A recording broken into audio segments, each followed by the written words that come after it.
Bonjour Charles Frégé. Alors, on vous connaît surtout comme photographe, mais je reviendrai sur le fait que vous n'êtes pas que photographe. Vous faites aussi de la vidéo et quelquefois d'ailleurs vos interventions ont à voir avec la performance. Mais on va commencer par la partie photographique. Dans vos séries de photographies, il peut y avoir une sorte d'évidence de simplicité de l'image, mais derrière, il y a un travail préparatoire qui est assez énorme. Et je voudrais me passer derrière la photographie. Vous faites des séries sur des groupes et il y a certains groupes dont je me demande comment vous avez pu les trouver. Alors, j'aimerais que vous me parliez un petit peu du travail préparatoire. Par exemple, je pense à cette série de photographies sur des enfants dans un train lié à un train en Hongrie. Je ne sais pas comment ça se prononce. Sihutu? Chihuhu. Voilà, ben Chihuhu. Comment avez-vous trouvé ces gens-là et comment ensuite mettez-vous en place tout le travail préparatoire? Comment vous obtenez les autorisations? Comment vous allez là-bas? Comment vous contactez tous ces gens? Chihuhu, c'est le bruit du train en Hongrie. Oui, d'accord. Chouchou. Donc, c'était le nom du magazine, du journal des pionniers du train à Budapest. Ouais.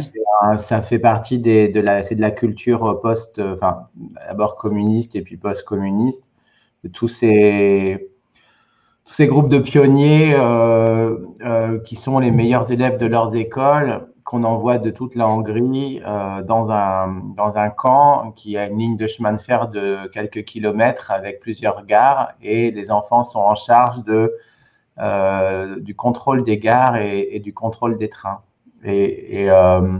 Ça fait partie de toute la démagogie de l'éducation soviétique, communiste, et c'est resté. Alors, comment l'ensemble de mes projets, parce que moi je viens parler spécifiquement de celui-là, mais en général ça se passe par des rencontres, par des contacts avec des gens sur place. Pendant longtemps, j'ai travaillé avec des gens qui me servaient un peu avec qui j'avais un lien comme pour faire des sondages.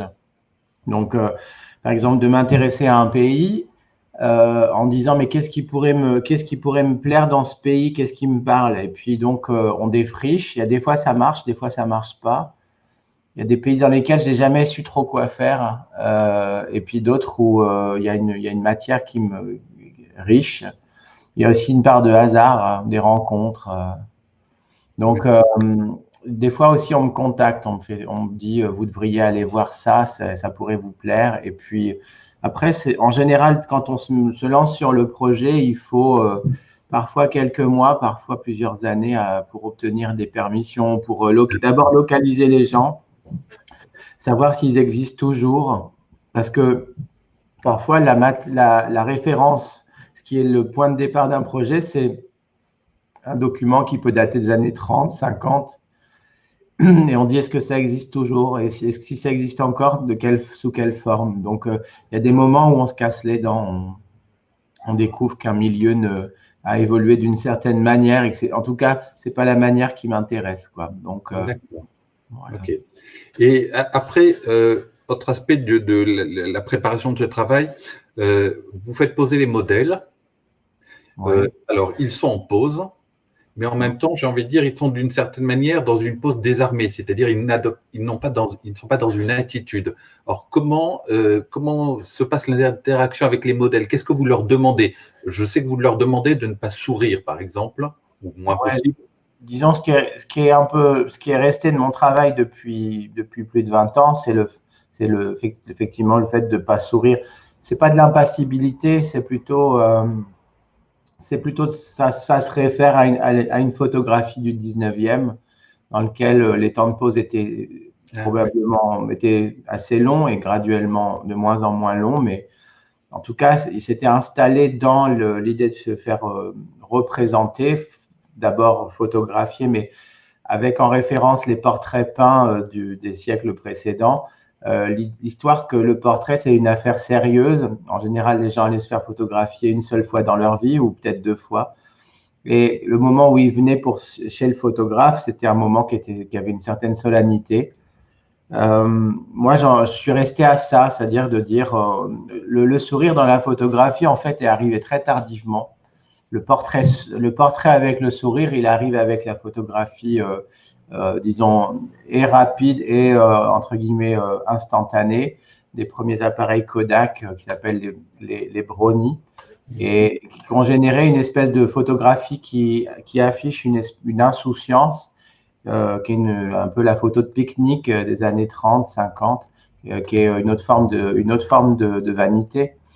Mais le fait de ne pas sourire dans une photographie, en tout cas, c'est afficher une forme d'être présent, une sorte de prise de conscience, peut-être une prise de conscience de ce qu'on est. Avec les majorettes, par exemple, si on parle des majorettes, c'est une série qui a 21 ans. Il y avait l'idée de désarmer un système dans lequel il y avait des poses qui étaient des poses apprises, des attitudes toutes faites, qui sont des attitudes d'apprentissage, qui font aussi partie de l'uniforme, en fait, de l'accoutrement. Tous les groupes comme ça ont un uniforme, des attitudes, un langage, une mythologie qui fait que ces gens rentrent à l'intérieur de ce groupe et se conforment aux règles du groupe. Donc, en demandant aux gens comme ça de poser de façon, disons, par exemple, des légionnaires sans armes. J'ai photographié beaucoup de légionnaires désarmés. Ou alors, quand ils posaient armés, l'arme est vraiment comme un objet de pose, comme le bâton comme la canne du roi Soleil, quoi, plus que comme un objet guerrier. D'accord. Donc, en tout cas, ça a été un système, éventuellement un gimmick pendant un certain moment, mais ça a été aussi joué au contraire, c'est-à-dire que s'intéresser aussi à ce système, quoi, à ces poses toutes faites, et parfois même à les épouser et à les pousser à l'extrême, notamment sur, par exemple, la série qui s'appelle Step, avec le projet qui s'appelle Winner Face, où les jeunes patineuses synchronisées finlandaises posent avec l'attitude, le visage et le sourire, qui est un sourire factice. Elles se mettent de la vaseline sur les gencives pour pouvoir sourire de cette façon-là et maintenir le sourire pendant 2 minutes et demie pendant une compétition sur glace. Donc, c'est un sourire qui est un sourire de gagnante et qui fait aussi bien partie de l'attitude, du savoir-faire, du savoir danser, du savoir patiner, de la bonne tenue collective du groupe, quoi. Donc voilà, ça peut être aussi bien de faire tomber le rempart, disons, de cette mythologie, ou alors justement d'aller à fond dans cette mythologie pour essayer de la comprendre. D'accord. Et dans les séries de portraits, je vois qu'il y a quelques séries dans lesquelles il y a des photos que j'ai envie d'appeler des photos de contextualisation. Je vois par exemple dans Fleurs du paradis, où vous photographiez des cerfs, des champs, dans une série qui s'appelle Itza, où vous avez photographié de la forêt vierge, des pyramides, surtout dans une série qui s'appelle Préhistoire, où là il y a une série d'outils lithiques dont j'aimerais que vous me parliez. Bon, alors, les Fleurs du paradis et Itza, déjà, c'est des commandes. Donc, c'est des projets dans lesquels je me conforme à… alors, précisément, les Fleurs du paradis, c'est des vacances. C'est-à-dire que c'est un moment où j'ai voulu ne pas photographier de la même manière que d'habitude pour pouvoir savoir si j'en étais capable. Et ça a donné ça. Et pour ça que j'appelle ça des vacances. Et puis, mais aussi parce que pour la première fois, je travaillais sans tout l'arnachement et toute la matière, tout le matériel dont j'ai besoin habituellement. Et ça, c'est un projet où m'intéresser à l'environnement, c'était assez fondamental, justement. Mais c'est pas directement ma tasse de thé, quoi. C'est pas… il reste que mon projet, c'est le portrait. Et je fais confiance, en fait, à la personne qui regarde la photographie pour connaître ou pour avoir une sorte de troisième œil avec lequel il a déjà une espèce d'idée préconçue de qu'est-ce que c'est qu'un groupe, qu'est-ce que c'est, par exemple, un régiment de la Légion étrangère, et quelle image il va avoir de ça, qui sont des images toutes faites, toutes apprises. Et moi, je m'appuie là-dessus, donc je n'ai pas besoin de surligner, de dire, alors voilà, vous êtes dans un régiment de la Légion étrangère à Djibouti, etc. Et puis, en surlignant bien quelle est la mythologie de la Légion étrangère, en montrant les couloirs, les chambres des soldats, etc. Je m'intéresse, je prends un mur dans une chambre de soldats et ce mur va être le support, en fait, pour un ensemble de photographies, par exemple. Maintenant, par exemple, là, la préhistoire, en fait, a un bond de 15 ans de l'autre côté. Donc, la préhistoire, c'est un tout autre projet. C'est une autre forme photographique. C'est un travail sur la silhouette. Mais disons que graduellement, je suis arrivé à peu près en 2015 et avec la série qui s'appelle Bretonne et aussi Wildermann, à l'idée que le portrait était dépassé par la silhouette elle-même. C'est-à-dire que le contour d'un corps dépasse et peut signifier l'identité. Et justement, je me suis intéressé à toutes ces silhouettes. Quand j'ai commencé à photographier la série Bretonne, les Bretonnes, j'ai photographié beaucoup de Bretonnes de dos qui sont finalement plus que des silhouettes de dentelle, de velours et de tissu. Et donc d'arriver à m'intéresser presque à la mythologie d'une identité. Et Bretonne, c'est déjà ça. C'est des jeunes filles qui rentrent dans une identité mythique et même voire mythologique. Et ce qui a été poussé ensuite sur la suite basque, qui est une série qui est strictement de la silhouette, donc des silhouettes photographiées à contre-jour dans différents dispositifs, intérieurs, extérieurs, avec différentes tentatives, dont le projet Guernica. Et maintenant, je travaille sur la série qui s'appelle Souvenirs d'Alsace, qui est strictement réalisée sous forme de silhouettes aussi, qui sont pas que photographiques. Mais la silhouette comme un environnement, une espèce d'espace dense dans lequel on projette un imaginaire très très fort en fait. C'est-à-dire que quand quelqu'un regarde une silhouette, il a une capacité à compléter ce qui est à l'intérieur de la silhouette, comme à illuminer ce qui est dans l'ombre, quoi. Et à ce moment-là, c'est là que je parlais tout à l'heure d'un troisième œil, c'est-à-dire la façon dont nous, avec notre apprentissage, avec notre culture générale, l'éducation qu'on a reçue à l'école ou par nos parents ou par des choses qu'on nous a transmises, un peu toutes ces images d'Épinal, comment on vient se coller à ces archétypes qui sont ceux de la préhistoire, par exemple. Comment on a représenté et comment on continue d'imaginer la préhistoire comme quelque chose dans lequel les images qu'on a sont plus fortes peut-être que même ce qu'était la réalité. Oui, d'accord. Et alors là, moi, ça me renvoie à plusieurs choses. Quand vous avez des photos comme ça de contextualisation, vous les présentez avec les portraits dans une exposition. Mais est-ce que, par exemple, pour des gens qui voudraient acheter des photos, vous imaginez que cette photo de contextualisation peut être sortie de sa série? Alors, il faut faire la distinction entre ce que va acheter un collectionneur et ce qui est le projet original de l'artiste. C'est-à-dire, on est tous conscients que il y a un décalage notable entre le projet d'exposition qu'on va faire dans un musée et la manière dont une de ces photographies ou une de ces œuvres d'art va se retrouver dans le salon d'un collectionneur. Et c'est deux choses bien distinctes. Donc, la série, quand elle est collectionnée, appelle inévitablement le fait qu'elle soit à un moment achetée par un collectionneur en pièces individuelles et donc comme une fraction de série. Et à ce moment-là, ce qui permet encore de se ramener à la série, c'est l'édition, le livre, ou éventuellement, par exemple, il y a des collectionneurs qui m'achètent des portfolios, qui sont des ensembles de photographies qui se manipulent dans des boîtes avec des gants. Enfin, c'est tout un protocole, mais qui permettent de se rattacher fort à l'aspect sériel du projet.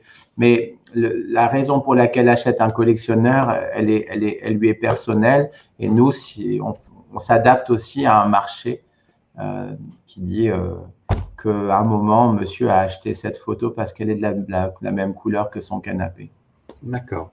Et alors, l'autre aspect, c'est, vous parliez de la silhouette du corps.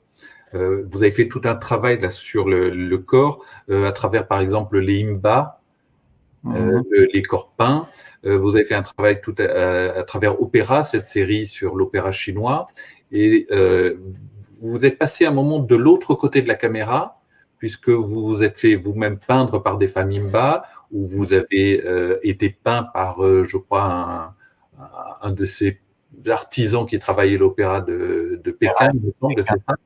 Voilà. Et donc là, c'est un autre volet. Comment vous en êtes arrivé à ce volet-là?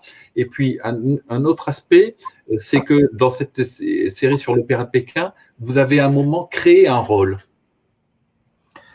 Et quel Bah, est ce personnage? Alors, il s'appelle Lu Quan Ren. ouais, c'est compliqué ça. Mais 2008, 2009, c'est un peu charnière.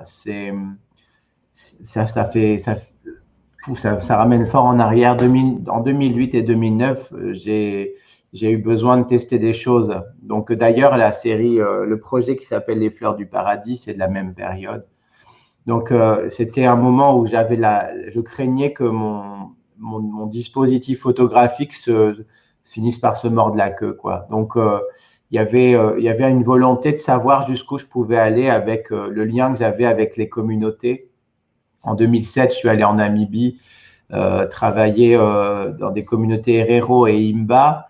Et puis à un moment, il y a eu ce projet pendant ce voyage où j'ai rencontré une famille Imba, euh, euh, dont deux femmes qui ont décidé qu'elles, oui, elles pouvaient aussi me couvrir de cette matière dont elles se couvrent le corps. Ça peut paraître assez exotique, et puis c'est forcément soumis à la critique, mais je savais que je touchais à quelque chose qui était sensible, quoi.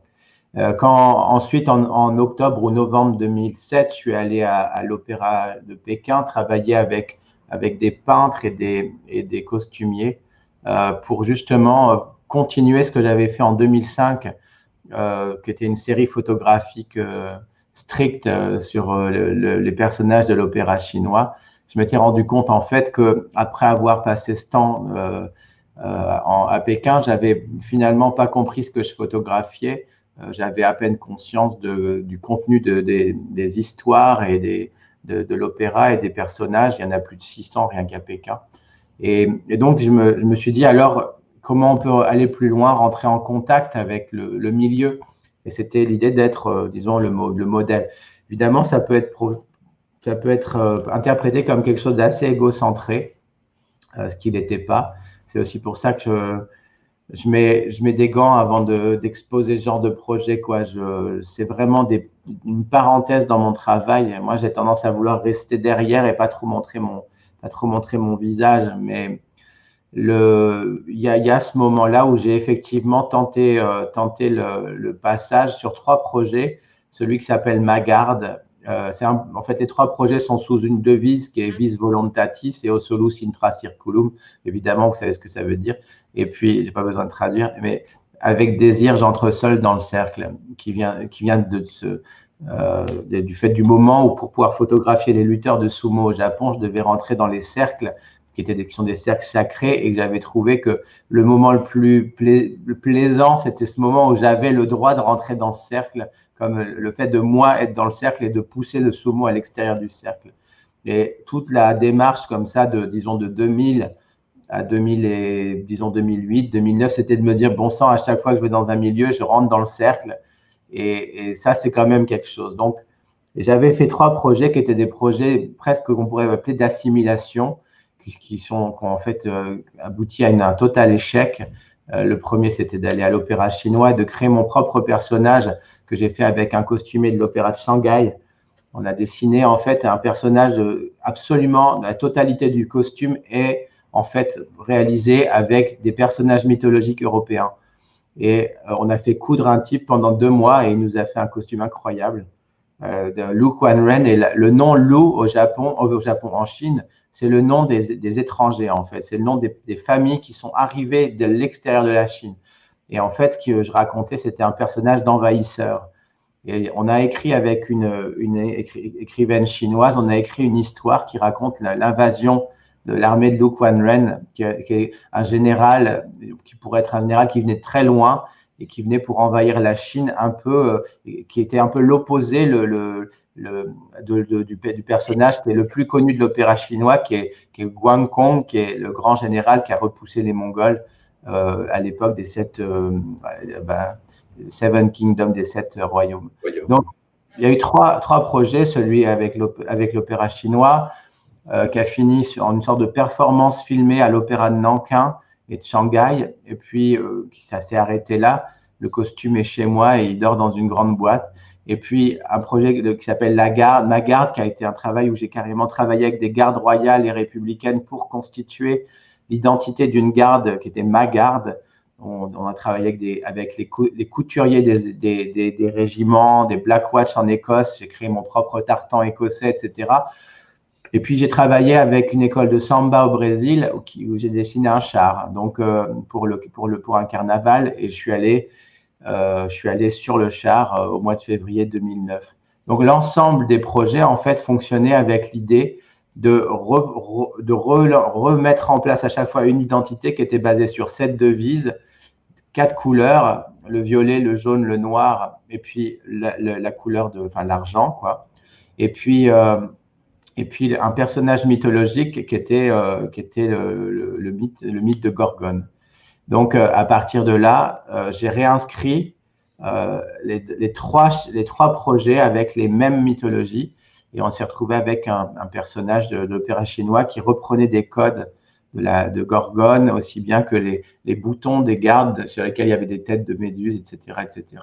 Donc, c'est un apprentissage qui finit absolument par un échec, de conclure qu'on ne peut pas sentir ce que sent l'autre, on peut avoir de l'empathie, et c'était très à la mode de se dire qu'on était plein d'empathie, tout ce dispositif photographique marchait sur l'idée de l'empathie, en tout cas qu'il y a un moment où l'autre en face est un étranger, il nous est étranger, et la meilleure manière de sentir l'autre, c'est d'accepter le fait qu'il nous est étranger. Et ça a changé chez moi complètement ma façon de rentrer de voyager même, de dire, j'ai pas besoin de sentir ce que sent l'autre. Je vais pas m'asseoir à côté de lui et prendre son môme dans mes bras.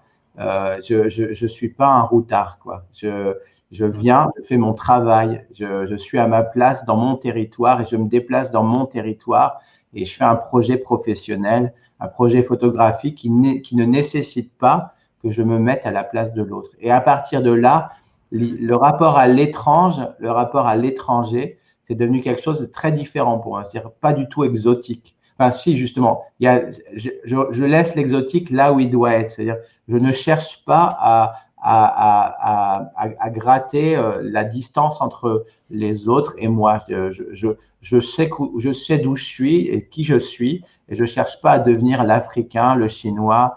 Je cherche pas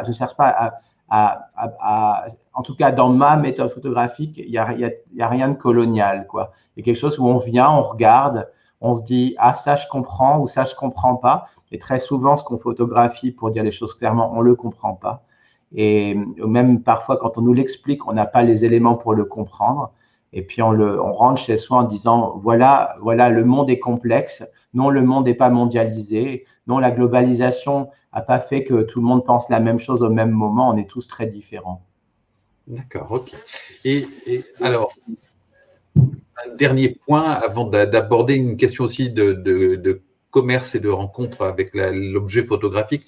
Un dernier point sur la photographie statique et puis l'introduction du mouvement. Et je sais que dans le cadre d'une série qui s'appelle Wilderman, vous avez travaillé avec un chorégraphe, Joseph Snatch, qui lui a déduit ou du moins s'est inspiré de votre travail et des mascarades que vous photographiez pour créer une chorégraphie.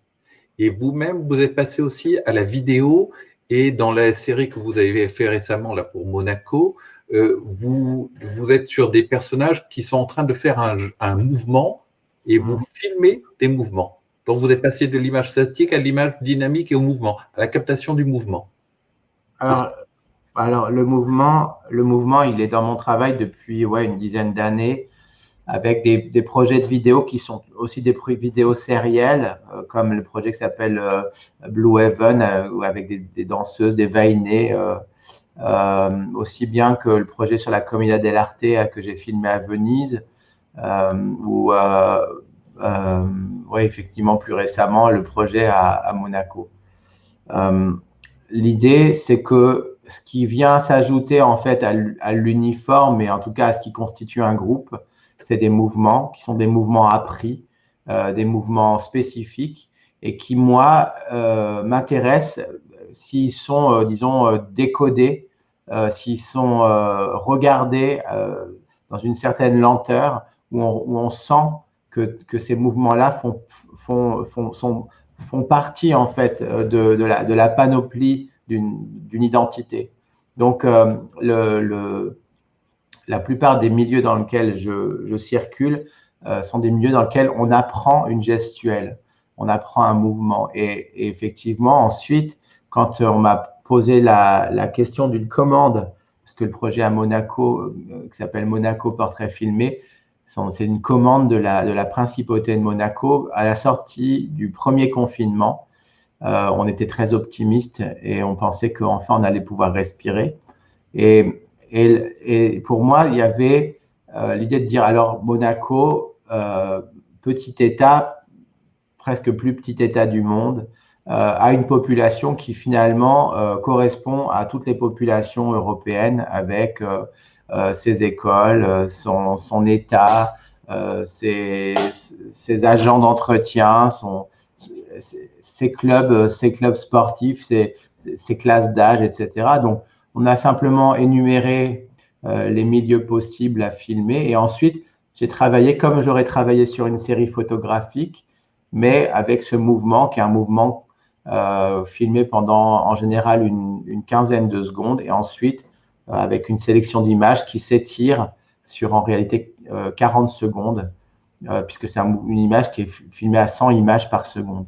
Donc, ce que ça provoque, c'est de voir en parallèle des gens faire plus ou moins le même mouvement, mais de sentir en fait dans cette gestuelle, que cette gestuelle-là, elle est aussi apprise. Que par exemple, quand on voit des ouvriers d'un chantier, que ce soit un chantier ici ou à Dubaï ou à New York ou dans la banlieue de Paris, on va retrouver une gestuelle qui est une gestuelle apprise, qui est une gestuelle collective, qui va toucher à l'héroïsation du travailleur, qui va toucher au mythe de l'homme fort, etc. Donc, toute la gestuelle qui se déploie, en fait, amène une certaine, par exemple, chez eux, une certaine virilité.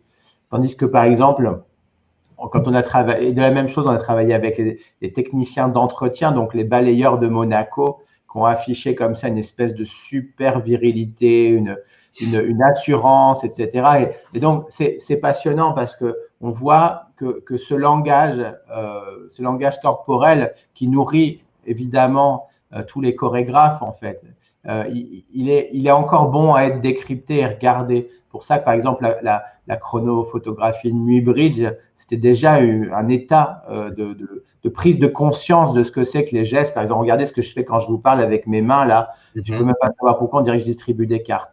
Mais ce mouvement-là, il n'est pas né dans ma tête, il n'est pas arrivé comme ça, ce n'est pas génétique.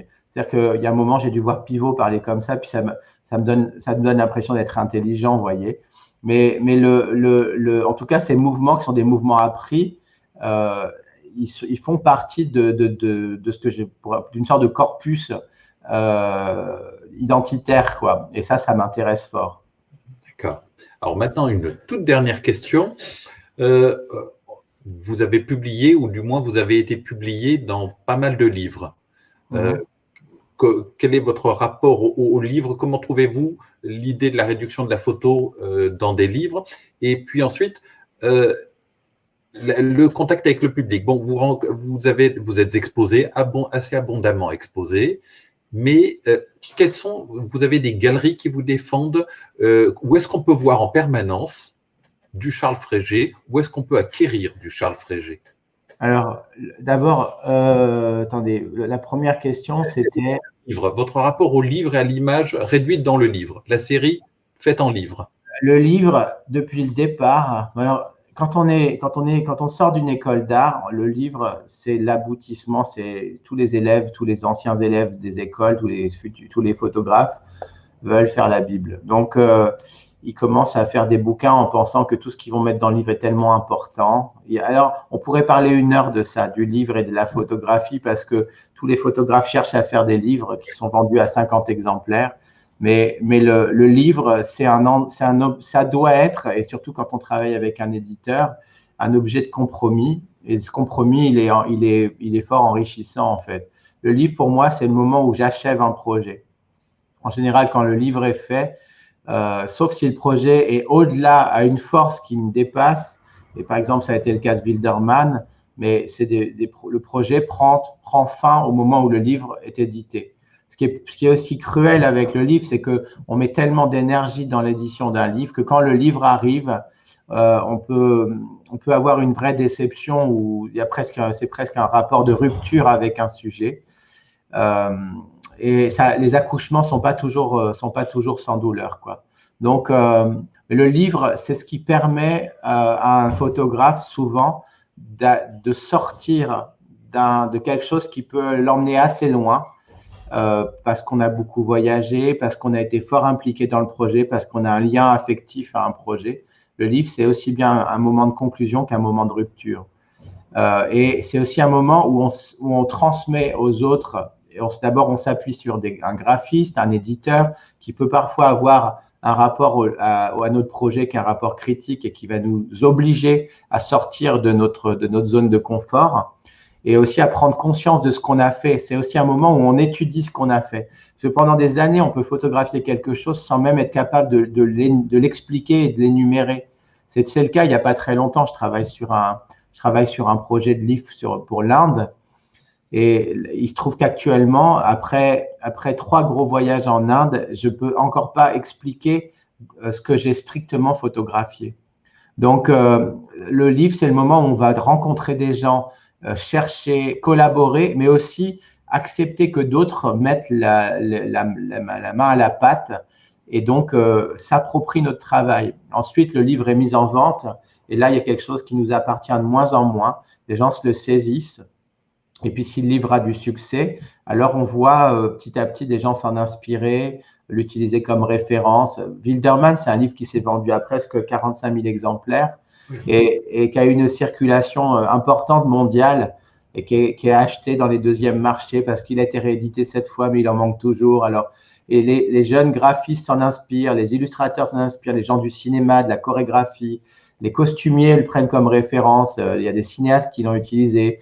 Et puis, il y a des designers qui font du design sur Wildermann. Donc, il y a un moment où on accepte de perdre la main sur ce qu'on a fait et on regarde les autres se l'approprier. Et il y a aussi un côté, c'est assez réjouissant. Ensuite, le rapport où est-ce qu'on peut trouver une photo de Charles Frégé?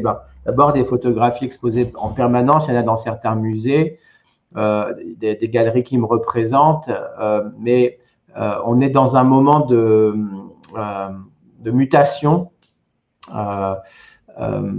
au niveau du marché de l'art, avec, disons, le fonctionnement des galeries, des ventes en ligne, qui peut être plus ou moins important, mais aussi le fait que, par exemple, quelqu'un qui habite je sais pas moi, à Shanghai ou à Chicago peut tomber sur mon travail parce qu'il a vu un article en ligne ou parce qu'il a vu le livre passer dans une librairie. Et puis, ce système fait maintenant qu'on sait nous trouver très facilement et nous contacter. Donc, il y a des collectionneurs qui continuent et qui cherchent et qui veulent aller en galerie, acheter en galerie, parce que pour eux, la galerie, c'est une sorte de sanctuaire, c'est un lieu qui rassure, dans lequel il y a un rapport de conseil, sûrement aussi un rapport qui est rassurant et aussi valorisant pour le collectionneur, notamment les foires d'art contemporain ou les foires de photographie comme Paris Photo, où être acheteur à ce moment-là, dans le contexte, c'est aussi valorisant. Et puis après, il y a des gens qui viennent à notre rencontre, qui veulent absolument rencontrer l'artiste, avoir un lien avec l'artiste. Et là, il y a des moments, il y a des gens qui m'achètent depuis des années et qui continuent à m'acheter. Donc, il y a Il n'y a pas un système, il n'y a pas un canal. On pêche à différentes profondeurs et à différentes distances, c'est tout. Et maintenant, les gens qui m'achètent sont dans le monde entier. Alors, disons plutôt en France, en Allemagne, en Angleterre, en Italie, un peu au Japon, et puis Australie aussi, et puis aussi aux États-Unis, qui représentent, je dirais, peut-être un bon quart de mes ventes. D'accord, eh bien, je vous remercie. Il ne me reste plus qu'à vous remercier après ces brillantes explications. Et puis, eh Voilà. bien, bonne chance pour la suite, parce qu'en ce moment-là, c'est une période qui est un peu difficile, j'imagine, avec les contraintes sanitaires et puis aussi la présence du masque. J'imagine que ça va avoir aussi une influence probablement sur le développement de votre travail. Voilà. Ben, on est dans un moment où on travaille différemment, on s'adapte à une situation. Ça fait des mois qu'on parle de s'adapter. Là, on n'en est plus à s'adapter. On subit une situation avec parfois ses côtés complètement surréalistes et aberrants, mais on va passer la crise comme toutes les crises et on en sortira tout beau et tout neuf, et bien cabossé quand même. Ouais, ben, bonne chance pour la suite. Bon courage dans votre travail et je vous remercie. Merci bien.